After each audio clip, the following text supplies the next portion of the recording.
السلام علیکم ورحمۃ اللہ وبرکاتہ۔ دوستو آج ہم بات کریں گے لیبیا کے بارے میں۔ لیبیا ایک افریقی ملک ہے جو کہ شمالی افریقہ میں واقع ہے۔ اس کے مشرق میں مصر پایا جاتا ہے۔ دوستو جغرافیہ کی بات کریں تو لیبیا دنیا کا 17 نمبر پر بڑا ملک ہے۔ زمین اور ایریا کے حوالے سے تقریباً 95% صحرا پر مشتمل ہے۔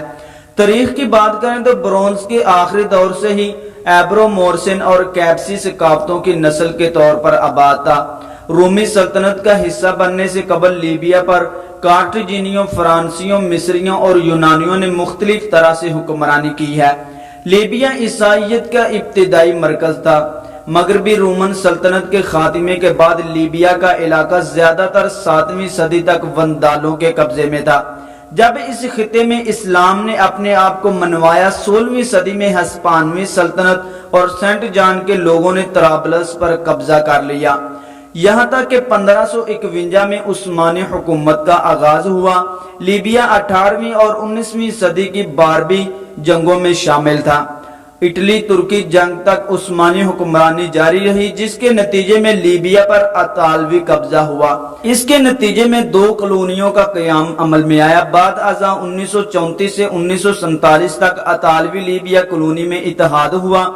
دوسری جنگ عظیم لیبیا شمالی افریقی مہم میں جنگ کا ایک اہم علاقہ تھا۔ اس کے بعد اطالوی آبادی زوال پذیر ہو گئی۔ لیبیا 1951 میں ایک مملکت کی حیثیت سے آزاد ہوا۔ 1969 میں ایک فوجی بغاوت نے بادشاہ ادریس کا تختہ پلٹ دیا۔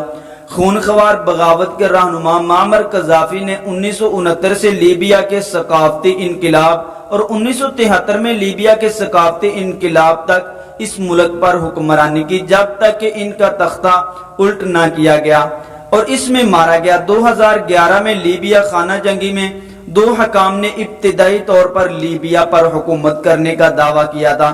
ٹوبروک میں ایوان نمائندگان اور طرابلس میں 2014 کی جنرل نیشنل کانگریس GNC، جو کہ خود کو 2012 میں منتخب ہونے والی جنرل نیشنل کانگریس کا تسلسل سمجھتی تھی۔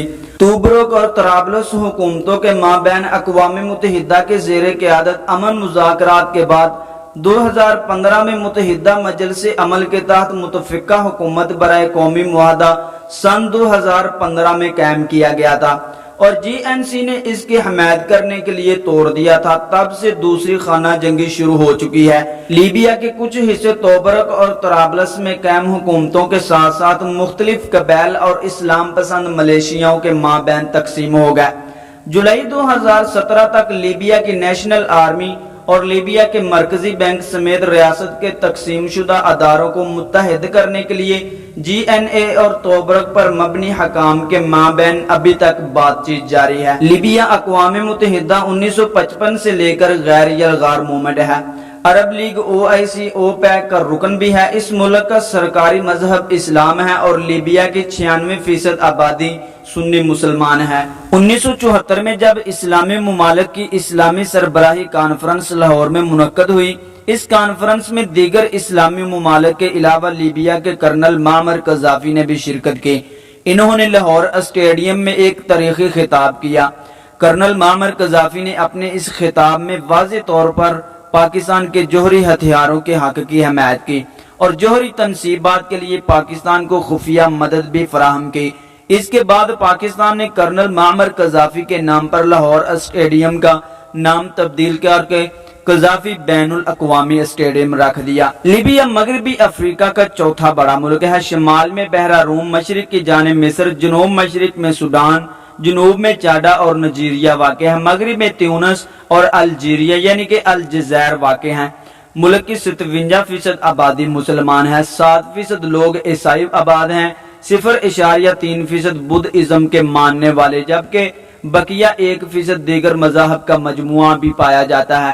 ملک کی قومی اور سرکاری زبان عربی ہے، لیکن ملک کے اندر زیادہ تر تربیلین عربی کا استعمال بڑے پیمانے پر کیا جاتا ہے، جو کہ جدید عربی سے تھوڑی مختلف ہے۔ دیگر زیادہ بولی جانے والی زبانیں بربری اور نماسک زبانیں اہم ہیں۔ تری بولی جسے عربی زبان میں طرابلس بھی کہا جاتا ہے، طرابلس بڑا شہر ہونے کے ساتھ ساتھ قدیم ترین شمار کیا جاتا ہے، جہاں آج لیبیا کی 17 لاکھ سے زائد آبادی آباد ہے۔ ایک لبنان میں بھی طرابلس نام کا شہر ہے، اس لیے لیبیا کے طرابلس کو طرابلو کہا جاتا ہے۔ لیبیا کے اہم ترین شہروں میں غارہ، مستارا، البیزا، خنس اور زاویہ شہر موجود ہیں۔ شمال کا ایک اسلامی ملک لیبیا کے قدیم زمانے میں یونانیوں نے شمالی افریقہ کا نام دیا تھا۔ ہزاروں سال قدیم اس ملک میں آج بھی وہ تمام آثار موجود ہیں جو کسی ملک کی تاریخ کا پتہ دیتے ہیں۔ لیبیا کا نام جب بھی زبان پر آتا ہے تو ذہن میں کرنل معمر قذافی کا نام دوڑنے لگتا ہے۔ امریکہ، برطانیہ اور چند ایک یورپی ممالک کرنل قذافی کے نام سے خائف تھے۔ کرنل معمر قذافی کے دور میں لیبیا میں بر وقت سبزہ ہوا کرتا تھا۔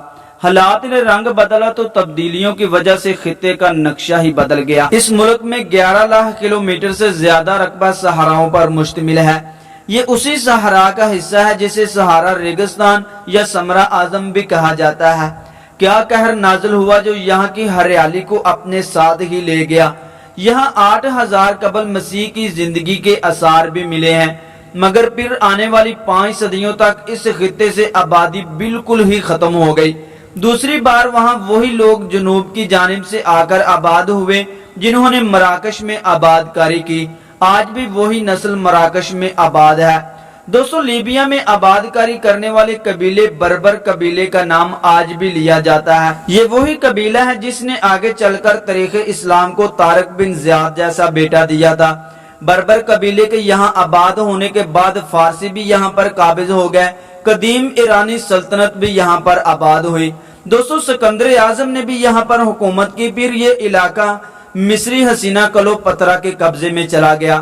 کلوپترا کی حکومت کے خاتمے کے بعد رومیوں نے اس ملک پر قبضہ کیا۔ 5ویں صدی عیسوی میں رومیوں سے جنم لینے والی باذتینی حکومت قائم ہوگی۔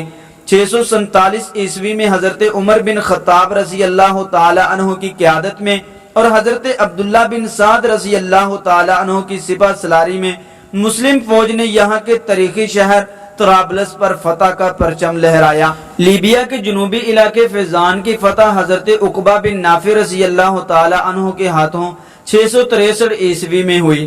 بعد ازاں بربر قبائل نے اسلام قبول کرنا شروع کر دیا۔ خلافت امیہ کے دور میں پورے لیبیا پر اسلامی پرچم لہرا چکا تھا۔ خلافت عباسیہ کے دور حکومت میں اس خطے کو مزید استحکام ملا۔ خلیفہ ہارون الرشید نے لیبیا کو پورے طریقے میں مضبوط ترین بنا دیا تھا۔ خلافت عثمانیہ چونکہ مسلمانوں کی ایک قائم کردہ سلطنت تھی، عثمانیہ کے لیبیا میں داخلے سے پہلے خلیفہ ہارون الرشید کے بنائے ہوئے ملکی انتظامات کی وجہ سے کسی دوسری سلطنت کو ہمت نہ ہو سکی کہ لیبیا کو مات دے سکے۔ عثمانی جب لیبیا پر قابض ہوئے تو اس ملک نے مزید ترقی کی۔ عثمانیوں کے آخری دور حکومت میں جب اسلامی سلطنت انتشار کا شکار ہوئی، اس نے جنگ عظیم اول میں کود جانے کا فیصلہ کیا۔ تو یہ ان کے لیے برا وقت تھا جب لیبیا میں تقریباً 1300 سال بعد کوئی غیر مسلم ملک قابض ہونے لگا تھا، کیونکہ اٹلی اور عثمانی حکومت کی 1912 عیسوی میں ہونے والی جنگ میں عثمانی حکومت لیبیا کو اپنے ہاتھوں سے کھو چکے تھی۔ اٹالین حکومت لیبیا پر قابض ہو گئی۔ اٹلی نے تقریباً 31 برس تک حکومت کی۔ آزادی کا جذبہ اٹلی ختم نہ کر سکا۔ عمر مختار نے لیبیا کو آزادی پر ابھار دیا۔ عمر مختار کو پھانسی دے دی گئی، لیکن لیبیا سے آزادی کی جدوجہد کو ختم نہ کیا جا سکا۔ وہاں کی قوم نے عمر مختار کی شہادت کو ضائع ہونے نہیں دیا، بلکہ اس مرد مجاہد کی شہادت کے بعد تحریک آزادی زور پکڑ گئی۔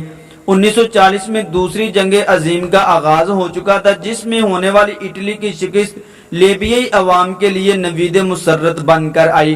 1943 میں لیبیا اٹلی سے مکمل طور پر آزاد ہو کر اتحادی افواج کے قبضے میں آ گیا، جس کا انتظام برطانیہ اور فرانس کے پاس مشترکہ طور پر چل رہا تھا۔ لیبیا کے 2 صوبوں پر برطانیہ کی حکومت تھی، جبکہ ایک صوبے پر فرانس کا اختیار تھا۔